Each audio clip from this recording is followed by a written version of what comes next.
There's one power invisible, and you see it everywhere and every day.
Good afternoon and welcome to Finding the Joy in the Journey. My name is Gina Colvario Krupka. I am a licensed practitioner, blessed to be part of this beautiful prayer team here at New Thought Media Network as well. And here we are on Finding the Joy in the Journey. Now, the reason that the show is called that is because that's what we do here. We talk about different ways of expanding our joy. Life is not meant to be, well, when I accomplish this, then I can be happy. When I have enough money in the bank, when I have the right job, when I have the right partner, because life doesn't work that way. When there's one thing that happens, there's always the next thing. And it's supposed to be that way. Joy isn't because we've achieved. Joy just is. In the center of our beingness, that light, that love, that allness of the universe resides. And it is joy, and it is unchangeable. So we talk about tapping into that on this show. We're finding the joy in the journey, not trying to get somewhere else. You know, we live in a society, bigger, better, faster, more. And the truth is that we live in this place oftentimes on what I call destination happiness. Putting it off and, well, when I get there, then I'll take that vacation. Then I'll take the time I need. Then I'll write that book. Then I'll do fill in the blank. So I offer you that right here, right now, is all the power you'll ever have. So let's have fun in this moment. And every week I take on different guests that are going to be, help in a different way look at things, whether it be spiritually or different types of coaches, people that help us to do that right where we are. We refocus our lenses and realize that there's nothing out there that's always in here. And today I have a fabulous guest that I'm excited to bring on. And she's not new to New Thought Media Network. She had her own show for a while here. And she is, she has this beautiful book, Wise Inside. Danae Shanti is she's going to walk us through the hero formula today. She's an inner wisdom intuition mentor, author, singer, inspired speaker, show host, and founder of Singing Children Home, which I can't wait to talk about. In 1987, she had an awakening, changing her direction from being an executive director of a chamber of commerce to a spiritual midwife and intuitive.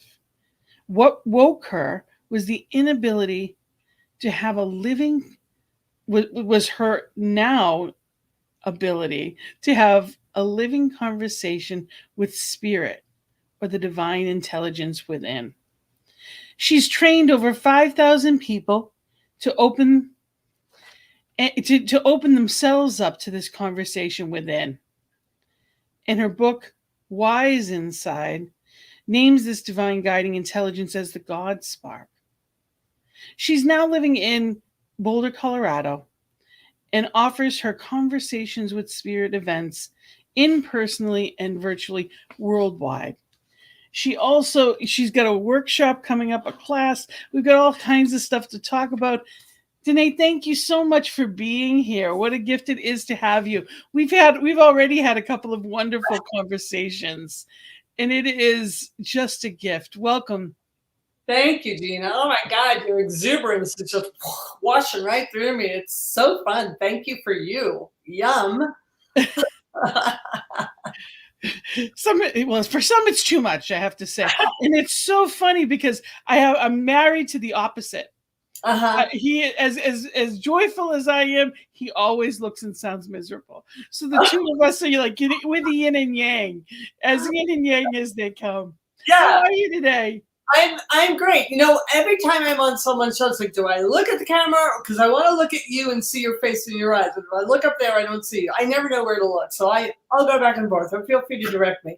I'm great. I'm in the middle of a physical move from one home to another. And, you know, you and I were laughing before. There's this metaphor I like to use when I'm teaching intuition. If we don't listen to the message, ultimately the universe is going to make sure we get it. And we can call that like the universal baseball bat or getting hit over the head with a 2x4. And though we don't like violent images, we don't want to put that out there. I literally got hit in the head with a 2x4 like 3 days ago because I didn't listen. Spirit kept telling me, slow down, you're getting impatient. And it was in the middle of the move and I didn't listen. So I literally got hit in the head by a very heavy 2x4. The metaphor became manifest. You know, and it does happen that, you know, we know. Yet somehow and then afterwards we're like, yeah, I knew, you know, and but sometimes it takes that, you know, and it comes in different forms. Yeah. It's usually not an actual 2x4. That is unique. You know, unfortunately, mine was cancer. I had a couple of major cancer, you know, every surgeries that everybody has their way of learning things. Yeah. We are here to teach people so that they don't have to have the physical manifestations of the things, that we learn how to intuitively listen, so that we don't need the physical 2x4s. We don't need the physical dis-ease. We're just paying attention. Paying attention. That's where it's at. That God spark is fully alive in us, knows exactly what we need every second, every day, all day long, no matter what. Absolutely. That's how it is. Absolutely. Now, you've been a coach for over 30 years, and you've got a new course coming up. Are You Wise Inside is the name of it, which I love. And it's starting on February 24th. And you said it's going to be for Zoom. Yeah. So I'm going to make sure that I have a couple of times that I'm going to put your information up here so people can reach out to you. This is your phone number as well as your email. And you're going to have information for them to be able to, sign up for that. And I know we're going to be having you back to talk about it. And we're going to walk through all of that as well. But I'd love how did you get that, 7-step formula? How long did the book take for you to put out there? How did you come up with this? How did it happen? I did a show years ago, being a singer-songwriter and performing artist as well. And in that show, I had the whole audience say with me, you pray, things happen. How can you not believe? And it's hysterical to have 500 people doing that. Well, that's what happened. I kept getting the message, write a book, write a book, write a book. And I kept saying, I don't want to write a book. I really just don't want to write a book. I just couldn't. There's so many different books I could write.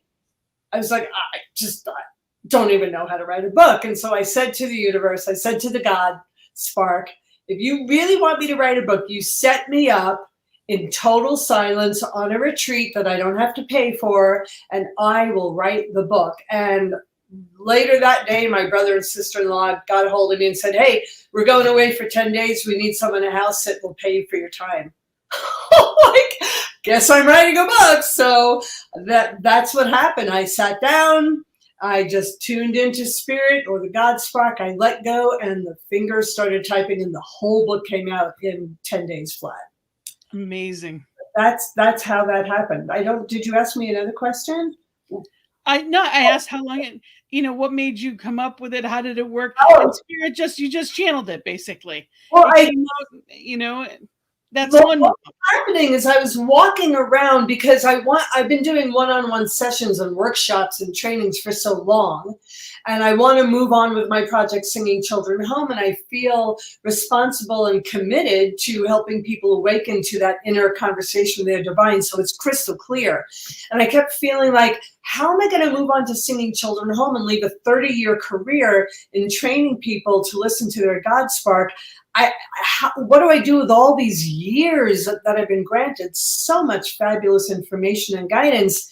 And I was praying about that. And I was just sitting there minding my own business. And all of a sudden I got this download and I heard take dictation, and I did. And I was given the hero formula and the 7 steps, just like that. So I was like, okay, if I could write the book and have a formula and get people trained in that, and maybe even train people who are already coaches, train them in the hero formula so they could teach people, then I feel free to go ahead with Singing Children Home. That's what happened. And I find also that the old manner of thinking was, well, this is my job. I do my job. I don't have time for other things. Yeah. And it's not like that anymore, especially as a coach or as a speaker or whatever it is that you're doing. Many people are wearing different hats, and there's nothing wrong with that. And I too had I didn't even read poetry. And the next thing I knew, I was in meditation at service, at my service, and a whole poem came out, just like it would, as if it was, and the whole thing. So the next week I had a piece of paper and the same thing happened again. Yep. And, now I'm in the midst of editing my second poetry book. So it's one of those things that I didn't even read poetry, let alone write it. And here it was.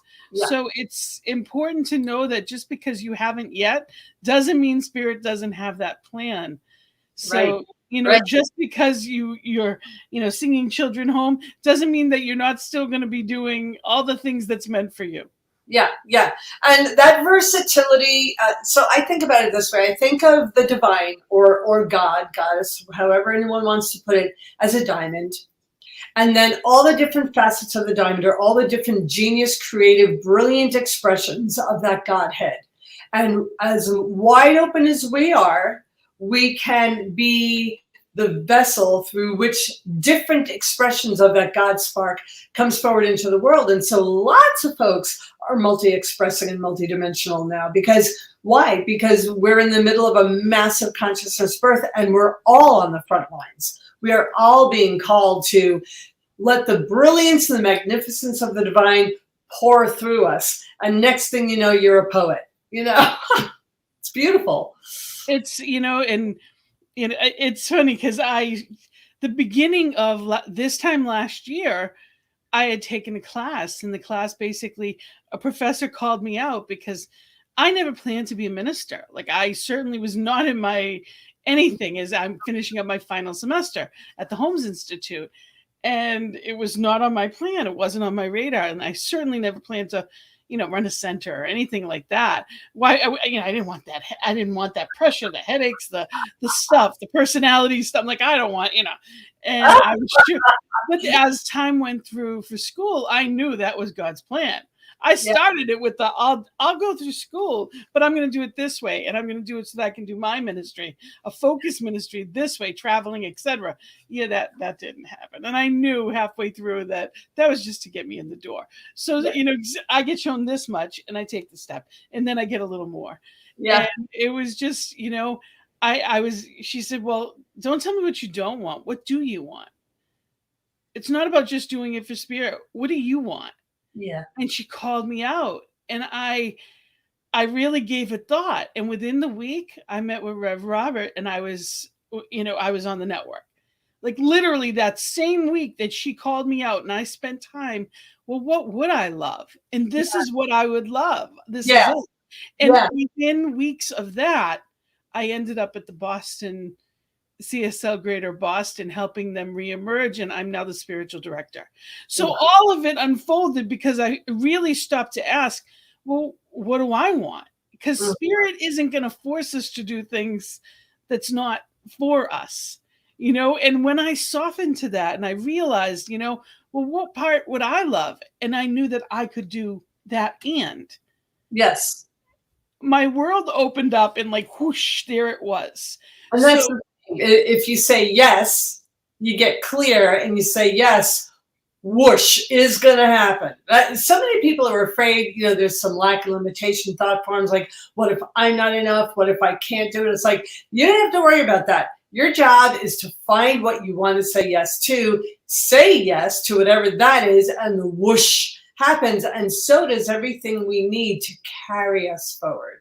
Yes. It's not like we're not doing it. Let spirit do. The law is the doer. That's the one thing in Science of Mind that we talk about all the time when we treat. We do our 5-step prayer, and the law is the doer. So we put it into the law and let it answer. I don't have to figure out the how. That's not my job.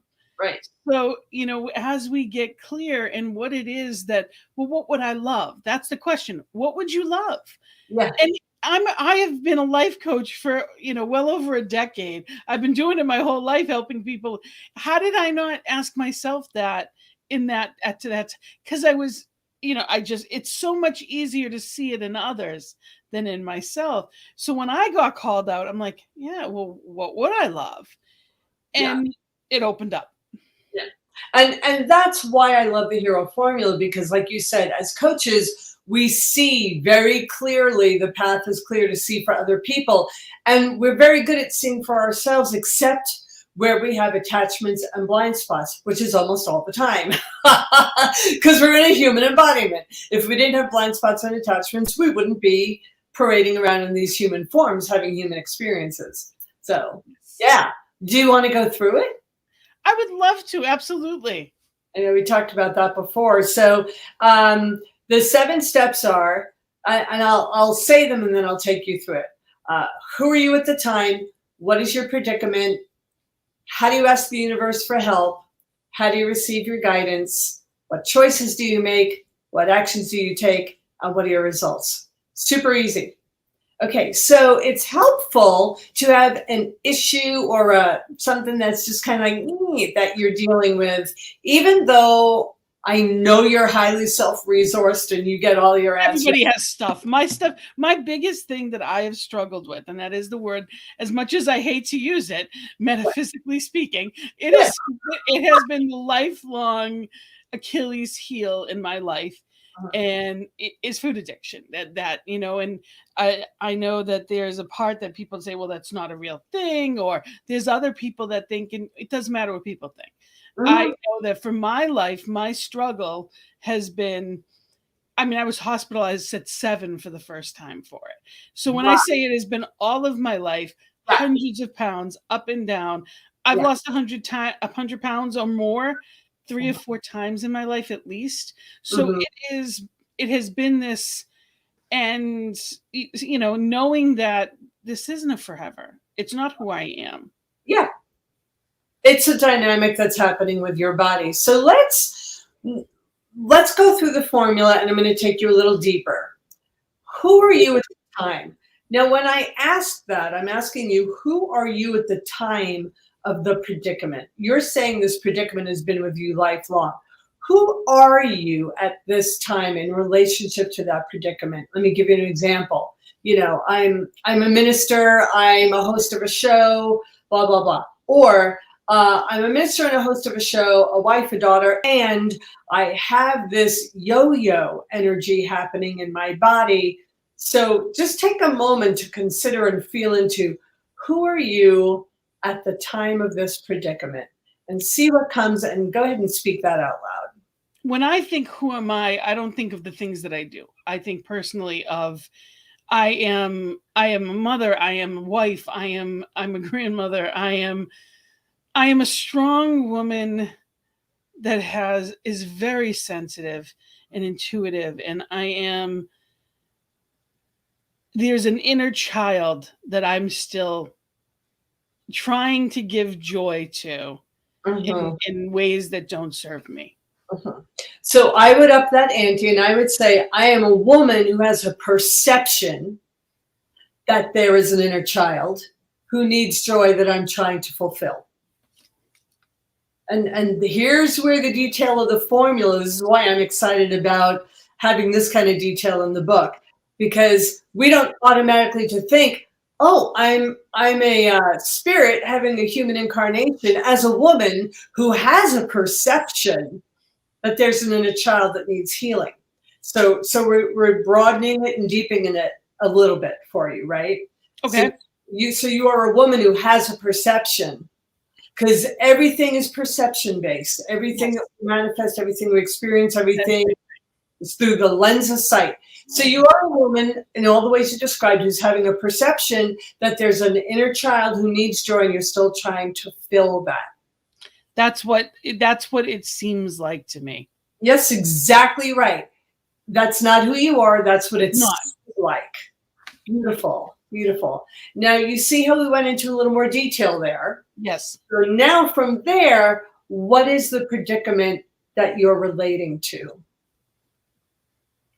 And what you said was that there's an inner child who you're still trying to give joy to in ways that don't work. This has been it's rooted, it's in, and I don't like saying it's rooted deep, because we all have false beliefs, we all have things that we're conscious or unconscious of, but it's been there. It's like a background noise that's been too long in my life. So what is the predicament? I know what's healthy and I'm not choosing it. Okay. You know what's healthy relative to what you eat and you're not choosing it. I know the healthier choices. I know what is good for my body, what is and what is not. Mm-hmm. And I want to treat my body well. Mm-hmm. I want to honor this vessel. Yeah. Okay. So you have a perception that it's a matter of food choices. Okay. That creates the predicament. You know what's healthy for you, and you notice that you don't choose those things. Without judgment, you're simply noting the behavior. Right?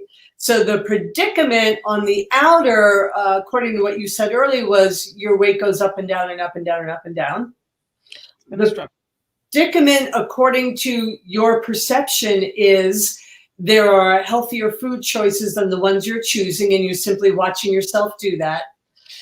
I'm going to take us a little deeper.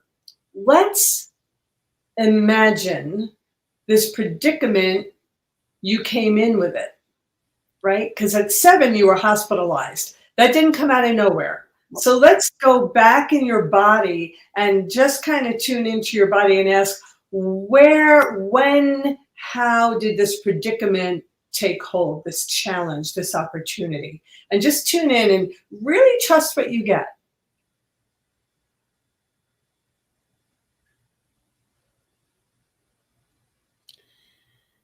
What I got was that I was raised by people that didn't know any better. Mm-hmm. And that food was love.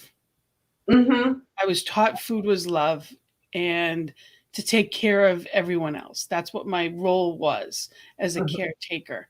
Mm-hmm. So the food took care of me.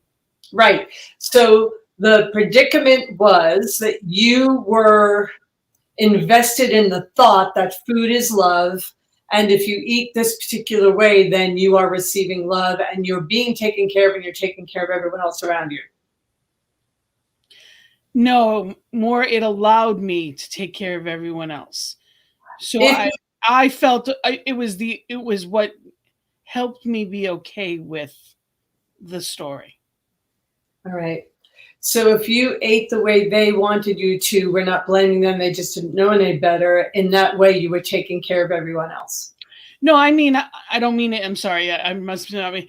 I mean it in terms of my needs weren't important. I didn't feel, whether it as a child or growing up, I didn't make myself important. So it was a matter of, I was on my own to take care and love and nurture, in the sense of, as I put everything I had to others, food gave back to me.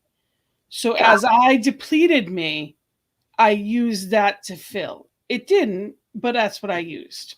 Got it. Okay. Let's go in a little deeper, because that's not an accident. There are no mistakes, right?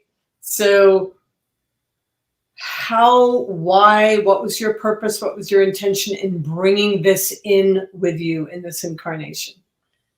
Just really get out of your head and drop into your body. And immediately what came to me is, what I know is that I'm here to teach this. Just like everything that I've been through, I'm here to help teach and help people understand. So I was meant for ministry. Once I may have fought it, but as soon as I got there, I never felt comfortable in my skin in the way that I did from the very beginning since I got there. So everything that I've been through is to help me be the person that I am and meant to be. So I know that this was all in part of learning empathy and guiding me and pushing me to learn things that I would have never learned from the family of origin. I would have never gotten to New Thought from my very Catholic, Italian Catholic background. It was the pain that pushed me. It was the pain that pushed me to learn okay, well, what's the answer? Why am I still doing this?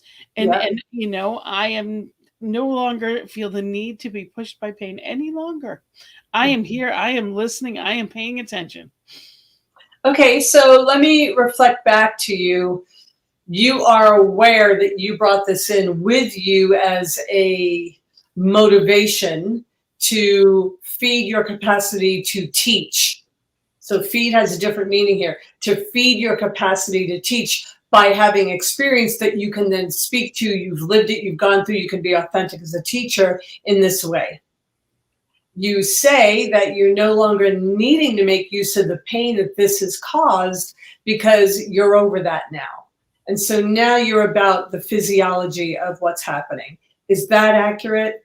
One of my mantras is I lovingly release the need to learn through experience, through physical experience. So I lovingly release that, that need, because I can learn about something without physically having to go through it. Yeah. Okay. So we know who you are at the time. We know what the predicament is. This one is asking God or the universe or creator, however, what's real for you, the God spark. How do you ask the universe for help? How do you know that you're setting your willfulness and your personality and your determination to the side and genuinely, humbly, authentically opening yourself without knowing anything, asking the universe for help? How do you do that? This is as personal as it gets. This whole conversation right here is as personal as my stuff on the line. For me, it really. Let's see your underwear next, Honestly, it's one of those things. Everybody has something. And that's something, and I'm doing this purposely because everybody has something, and that's something, as vulnerable as it is how you help other people too.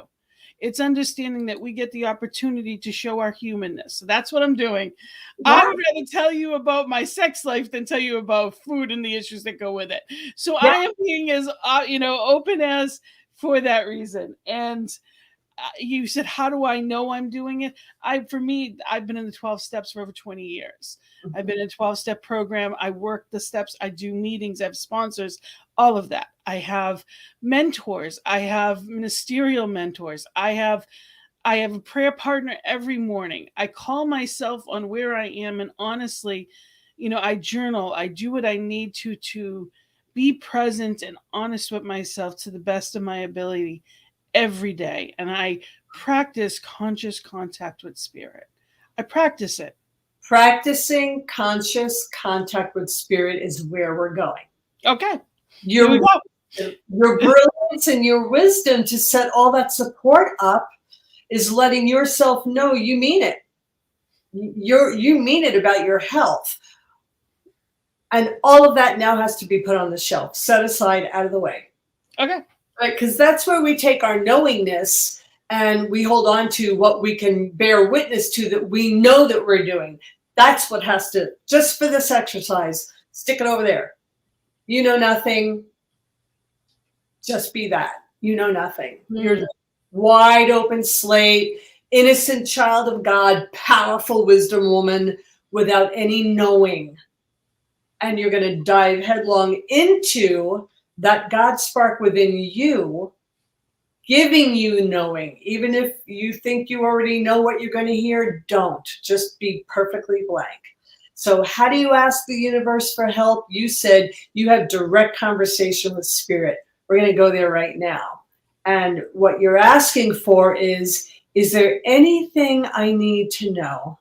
Any insight, any feeling, any aha, any direction that I don't know about, that I need the support to get underneath what drives this weight gain, weight loss, food choice perception. And we'll be quiet while you do that. You know, it's your show, but please take your time with this one. What comes up and has been coming up for me is self-love. The word that's been coming up too. Well, surrender has been one that I've grappled with. And in the beginning, years ago, it didn't sound like a good thing. Now, I'm that doesn't bother me anymore. But self-love and forgiveness, really being in that place of loving myself, honoring myself, regardless. It's not for an outcome. It's because it's who I am.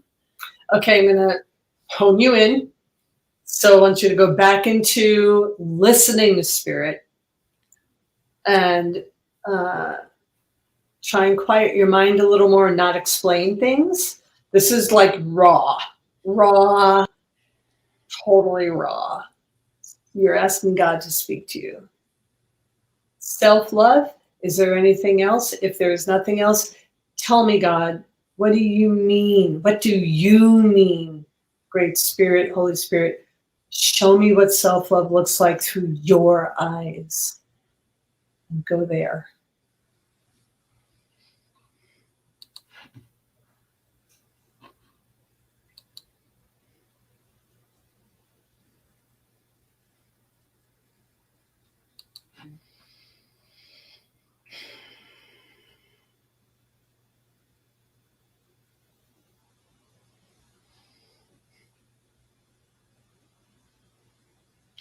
No, I that in that moment, it's hard to be, it's hard to have, to know in that moment. I mean, in the middle of the show and all that's going on. So, but I will spend some time with that question. Yeah, that's the biggest thing, and that ties for you back to surrender is, and this is the thing that's the hardest for us human beings, is absolute surrender and being told, well, God or creator or universe, what do you mean by that? When I hear self-love, when what arises is self-love, I keep getting that. What do you mean? Not what do I mean? What does that mean to me as a human being, a woman, a person, who you are, step one, who you are. Not what does it mean to that? Not that that's not valid, but when we're looking to really get the download, it means we have to set aside everything to be able to receive that. So you are multitasking very intensely right now, running this show and doing all of this, and people are commenting. So I appreciate that. It's hard to completely let go of the steering wheel and drop in like that. And you're doing really well. And the other steps build on that step. Yeah. So I'm going to go with self-love right now, and I'm going to invite you to not know what it means as we go forward. I'm going to invite you to not know what that means for you. Just take the concept, self-love. I keep hearing letting yourself off the hook. Yeah. And what does that mean? It means, for me, for all the things that I don't think I get through, for all the things that I don't, for that feeling of not enough sometimes. Uh-huh. So that's I guess that there's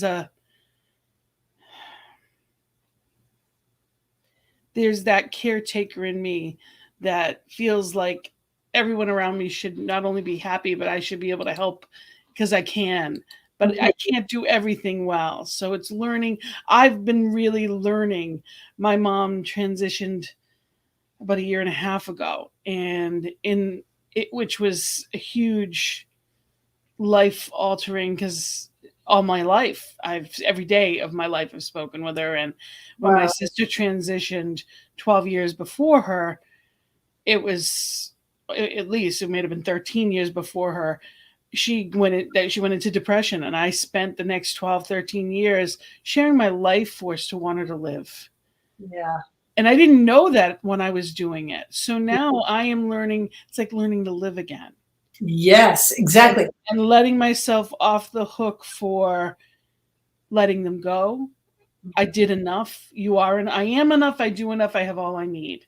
And so, another one of those little mantras that is, and it's important for me to remind myself, because it really is, there wasn't anything. I mean, she had 5 bouts with cancer. She made it through 4. This was her 5th, so it was and it was her time. And I know that, but there's still, part of human nature is to the woulda, coulda, shoulda kind of a thing. So let's, how do you ask the universe for help? What do you get in your guidance? The next is choices. I'm sort of keeping you here. Right ahead. Yeah, I don't want to lose the thread of what we're doing. Choices. When we receive messages from our God spark, we are in human embodiment. We do have free will. We get to choose. No, I'm not going to follow that. Thank you. No, thank you. Or I like A, B, and C of what I was given, but I don't like D. Or I love all of it. I'm going to do it all. Right? So self-love and what that means for you, letting yourself off the hook. Let's say that's the guidance you received for now, because I know you're going to take this deeper when we're not on your show. What are your choices around that? How do they feel? What do you choose out of those suggestions from your God spark? That it comes in many forms. It comes in many forms. So that's Poe. Everybody, my all black kitty. Taking care, in that place of, it's the words that I say to myself. Discipline has been one of those things that I have been really, I'm grappling at, and I know that that's very closely tied to all of this, because I don't want to discipline that inner, that brat that wants, I want what I want when I want it kind of a thing. And I see it happening sometimes. And it's also not for my highest and best of what I really want in life. Yeah. So being able, I now look at the word discipline very different than I did. I used to think that word used to be like a swear word for me. And I now, I'm like, oh, it's like, oh. But I now see it as disciple of. So I want to be my highest and best. And the only way that I can be the best version of me is to put things in, because a routine feels so good. It makes it easy to accomplish what it is I choose. And it's just another way of saying discipline. So I did really well with routines until I realized I was kidding myself, and it was actually discipline. Threw me right off. So words we use make a huge difference. I love being a human being.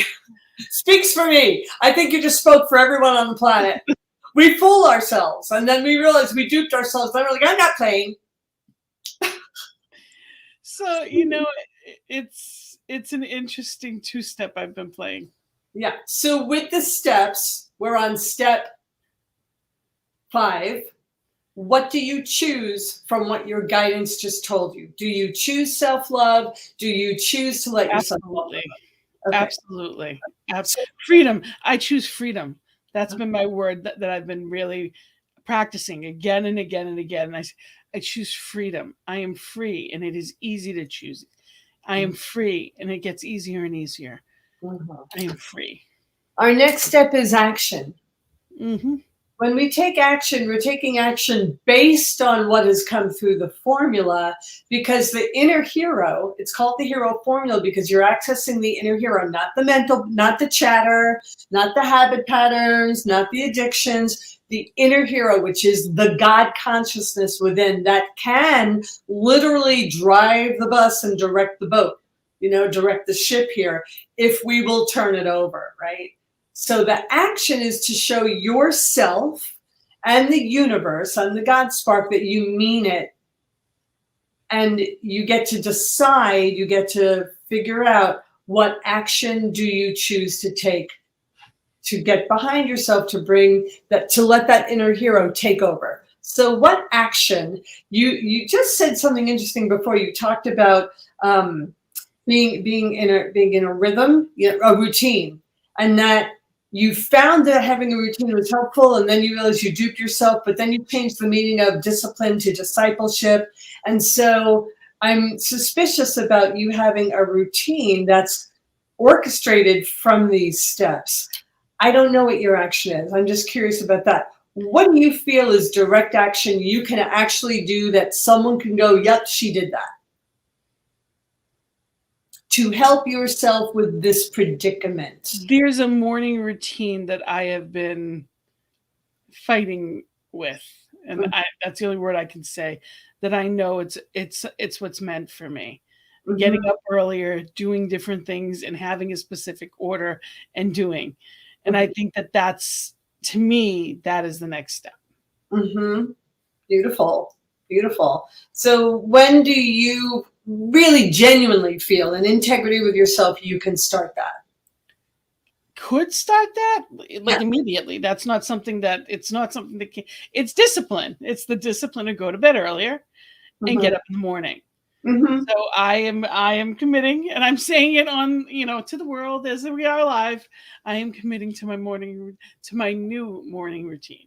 Starting tonight, tomorrow. Wow, good on you. I would need a few days to get on. Good on you. I can do this. Good on you. Good on you. So right now, as you speak that to all of us, how do you feel? I did get a little bit of like butterflies in my stomach. I'm not going to lie. It's real.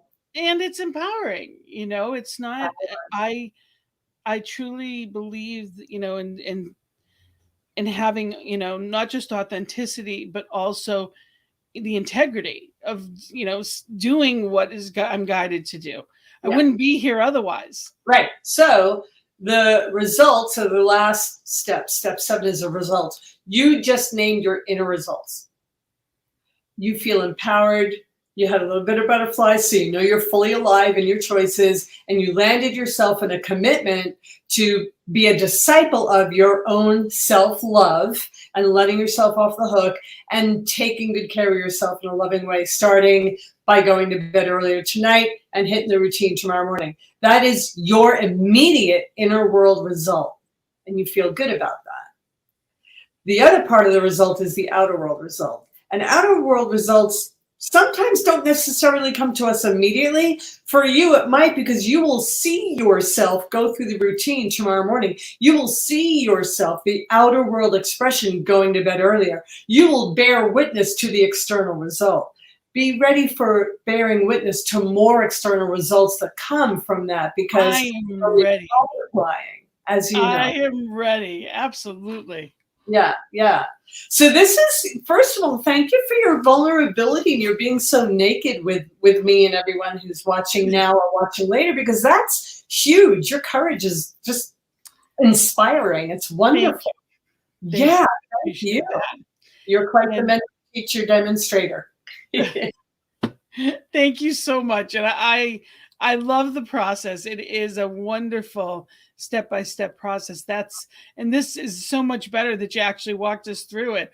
I of course, putting myself out there is vulnerable, but that's okay.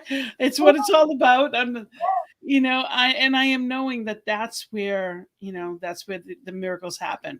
It doesn't happen when you're not in the game. You don't win the game. You gotta have skin in the game, baby. this is how people can reach you, and you are still doing coaching, so people can reach out to you for personal coaching. And this is your phone number and email. And I also want to mention your website, Danae Shanti Thrive.live. And you got to make sure it's thrive.live. And people can also reach you on, they can reach you at, you have your own YouTube channel, which is Danae Shanti Thrive. And that's your YouTube. And they also can find you on Facebook. Yep. So I want to make sure people realize that there's how to get to you. Now, the last thing we have to cover, and we're going to spend some time on, is Singing Children Home, because it's absolutely, it touched me. It put me to tears when you were talking about it. It is a beautiful, beautiful, you know, it's a mission. It's a mission. So please share that. Okay. Can you tell me how much time we have so I know how succinct to be, because I could talk for hours. We have a good 10 minutes. Okay, good 10 minutes. All right, we're going to collapse time. Singing Children Home came to me from a spirit child who died when she was 12 years old, 1 month before her 13th birthday. Her name is Amanda Peebles. And Amanda would go around on she was the children's floor, children's hospital, and sing for the other children as they were, you know, starting to go into their terminal illness and die. She was a prayer warrior. She would pray and she would sing, and she was fierce. I mean, this girl, at one point, me and her mom and another dear friend were at the end of her bed. She had just come out of a coma, and she had music playing in her room, and she couldn't move from the neck down because she had just come out of this coma. That little girl outdanced us just with her head. It's like she put us to total shame. And so after she passed, she kept coming to me and talking with me through the spirit realms. And I was getting these bits and pieces of something, and I didn't know what it was, but they were like, I was taking notes from her a lot. And finally, I recognized I was handed a program. And I was actually in the shower when I was talking to her once, and I said, what is it called? You've given me a program. What is it called? And she said, Singing Children Home. And I get the chills every time I say it. And I just fell down weeping in the shower, because the emotional glory that she handed me when she handed me the name shot right in my body. So what Singing Children Home is a program where I and a team of musicians, and I am looking for volunteers all over the place, work with children who are dealing with long-term disease, life-threatening illness, and those who have been, you know, handed a terminally ill sentence. And what we do is go in and work with those children to harness and bring awake their creative brilliance and genius by helping them write their very own song, their lyric, their melody. They get to sing and record it. And what we do as the musicians is completely support them and not influence them. The idea behind Singing Children Home is that the children get to use their own creative genius to give them something to do, right? Give them vitality, give them life force, let them use that to lift them up as they're going through their treatments. For those children who, you know, ultimately it is their path to die, then for them, they get to leave a legacy for their family and friends of their sweetest, dearest essence, and they get to do that with their creative genius. For the children who are going through therapy and treatment, it gets to enliven them so they could use those good vibes to help them navigate their treatments. And for some children who are able to have the grace and the possibility to heal themselves, then they're using that creative aliveness to get home. So singing children home inside their hearts, singing children home back to their place of residence, singing children home back to spirit. And that is the program. It's going to be worldwide. We're going to have musicians from all over the world serving children all over the world. And when Amanda and I were first chatting about it, I was thinking, you know, one-on-one, I can do this, you know, I'll get some people to help me. That was given to me in 2010. I've done several fundraisers for it. It has mushroomed and grown. And now what it wants to be is an online program with a private portal so that we can have endless musicians working with endless children so that we're not waiting to do one-on-one service. I've been asked if we can do this program in person. yeah, we can do that too. First, we have to get it all up and rolling. And so that's the project I'm stepping into, and it's more than full-time devotion. So that's why I'm shifting from I'm doing less one-on-one coaching and more group coaching, because that's my life path from here forward, is singing children home. And the Wise Inside book and the online courses for the intuition will carry everything that Spirit has shown me for the last 30 years. So I'm not as necessary in that process. I am needed in singing children home. It's a powerful, it's giving them their voice and letting it be heard. Yeah. And I love Wayne Dyer's quote, "Don't die with the music still in you." Yeah. So it gives them an opportunity to use their voice in amazing ways. And music is the most healing thing that I know of. Yeah. You know, it's my go-to when I'm not in the mood that I want to be, or it's definitely life-changing. So I think that it's amazing. And you've spoken to so many people about this already. And you have a lot of organizations that are ready to work with you. Well, that's a good vision. We're not there yet. I actually it's just me and like 4 other people. And what we're doing is we're flushing out the ideas of what makes it tick. Technically, I mean, all the levels of running a nonprofit organization, we're asking each other questions and flushing out the details. What we're looking for is volunteers right now to help us do a pilot program, 1 kiddo and 1 musician. So we have a demonstration. We're looking for funding for that. And then we're looking to fully fund the Singing Children Home nonprofit organization. We have gotten connected to 3 different organizations who are already nonprofits who serve this literal audience. And their whole purpose is creative aliveness. So they are camps. One of them, I was asking you about Pittsburgh earlier, because Children's Hospital in Pittsburgh has an in-house TV studio and radio station that is run by the children, but they don't have music. So I'm just coming out with it in 2022 for the first time in 10 years. So we are right at the very beginning, and we need a lot of prayers and a lot of support and a lot of volunteers to launch it. And you're going to be coming back on to talk about it as you go along. And I'm excited about that. You know, it's, singing children home, so I want to make sure people know that they can be a part of that by, reaching out to you.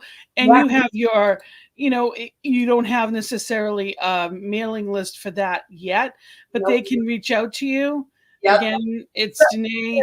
Years ago, I had a website years and years ago, but then I almost died, which is why the project's taken so long to circle back around. And I ended up taking that website down because I couldn't do anything with it at that time. So you're not even going to find a website. Like, we need everything. It's like we're starting brand new. The vision is not brand new. The execution of it is. So yeah, people could just email me. You won't even see anything about it on my current website. It's all about my intuition and TV show work. So it's knowing that they can reach out to you. And I also encourage people, your show, Gather, Love, Thrive, right? Yeah, that's how we met. And there's a dozen episodes out there. So you could look it up on I want them to go to your YouTube station, Danae Shanti, and live. And no, it's Danae Shanti Live or Thrive. So YouTube is Danae Shanti Thrive on YouTube, and my website is DanaeShantiThrive.live. Okay. So they can reach out to you so that we can, they can get all of this information. But the shows are wonderful. And, there's so many gifts that you bring forth. And I thank you. And I thank you, as uncomfortable as it was, for making me think as well. Yeah. And really, and I offered, I know it's not, but the truth is that we don't get better if we hide anything. Yeah. And for me, anything that I voice no longer holds that hold on me. Mm-hmm. When I put it out there, it doesn't hold shame. It doesn't hold blame. It doesn't hold those negative emotions that I was, that shadow side was trying to hold down, because there's nothing to be, everybody has something. There is no shame. And we hold that there in place when we hide from it. That's right. That's right. We have a story of shame when we think there's something about us we need to hide. Yes. So we are. I changed. The first version of the book is all about me and my fiance and forever and getting married. And then we totally broke up. And I'm like, I changed the book. I'm like, oh, none of that is true. And I don't want to keep putting that out there because it locks he and I in a psychic hold. It's not true. So I rewrote parts of the book honoring the beauty that we did get to share and naming it for what it is and letting it go. I could have felt shameful about that. Oh, I'm not getting married now and my fiance broke up with me. I could have felt a lot of shame about that, but that's not, revealing it is life-giving. Yes, because it's something better. It's either this or something better. Spirit always has better. Unless people keep, if I hold shame somewhere and I'm holding it, I'm not allowing the something better. My hands aren't open. If I ask you to pass something to me and I'm looking away and I'm not taking it, I'm not receiving. And that includes emotions. If we can't take the compliment, we're not accepting the good of the universe by far. If you can't even say, somebody compliments you and you can't take it, let alone any of the other good that could come your way. So we have to be mindful to be open. We get this opportunity in life and reminders from people that are wonderful like you that allow us to look at things differently. Because that's what you do. That's what you teach, woman. Because when we, those lenses are never out there. They're always right here. It's a beautiful song that I love called Fix My Eyes by Kings and Country. And it's literally, that's what it's that reminder to fix my eyes, because it's never someone or something else. It's how I'm perceiving it that blocks me. Exactly. That's why the hero formula works so well, because it takes you into your geography of perceptions and gets you mindful and awake to them. We often don't know what we're perceiving. We can say, oh, I have these beliefs and those beliefs on my shadow side and my wounded child side, this, that, and the other thing. But we rarely know what lenses we're looking through because it's so right here, we can't see them. Perception is everything. Yes. Yeah. So thank you so much. And I know in the midst of your busy move and all that's happening in life, there's exciting things for you this year. And I'm so happy for you. And, knowing that everyone, everything, every resource you need, that the law makes it so. It's been declared and it is known and it is finding its way to you with ease and grace. So knowing that the beauty of that vision is being fulfilled right as we speak. So thank you so much. Amen. And I encourage people to go out and get this beautiful book. It's available on Amazon and also on your website. They can find that as well, but Wise Inside. So definitely go out and get that so you can walk yourself through this amazing process. And know that, there is so much good here at this network for you. Wonderful people like Danae that have been here, and that there's so much good. So please remember that, we go back to some of the old episodes on all kinds of things. Just put in New Thought Media Network. You'd be amazed what comes up. And really, if you've been blessed, know that we are here because of people like you. Go to ntmedia.org and click the donate button. It gives the opportunity for us to be able to do more of this, bring people good news and how to get there, to be that light. And thank you.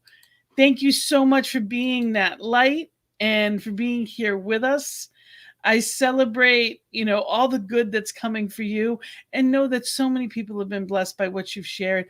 And the Singing Children Home, I can't even imagine. I see the vision and I can't, countless, because it affects families. It's not just the children, it's families. And, it is definitely divine work. So thank you for who you are and all you do. Thank you all for watching and being a part of it. And know that if you have any questions, reach out to me. You can always reach me. It's Gina at cslboston.org. You can find me on Facebook, Gina Colvario Krupka. Thank you for being here with me. Blessings and love. Namaste. Mm-hmm.